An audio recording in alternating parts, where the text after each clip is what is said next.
Hi viewers, আমি তানভীর আফজা। আপনারা দেখছেন তানভীর আফজা ব্লগ। আজ আমি এসেছি ঢাকা শহরের রমনা বটমূলে, যেখানে পয়লা বৈশাখে পান্তা ভাত খাওয়া হয়। সেখানে আমি আমার পরিবারকে নিয়ে এসেছি। সবাই আনন্দ উপভোগ করছে আর ঘুরে ঘুরে রমনা বটমূল পার্কটা দেখছে। এখানে আপনারা দেখতে পারবেন একটা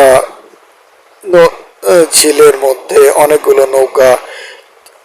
নৌকাতে চড়ে সবাই আনন্দ উৎসব করছে। এখানে আপনারা জানেন যে নৌকায় চড়া যায়, কিন্তু এখানে তিন ভাগে তিনটি নৌকা ভাগ করা হয়েছে। একটা হলো পায়ে পেট্রোল দেওয়া নৌকা, একটা হলো বৈঠাও নৌকা, আর একটা হলো সাধারণ নৌকা। পেট্রোল যেটা দেওয়া হয় এই নৌকাটা আপনারা জেনে নিন, ভাড়া হচ্ছে 300 টাকা, 200 টাকা, 50 টাকা। সময় 30 মিনিট।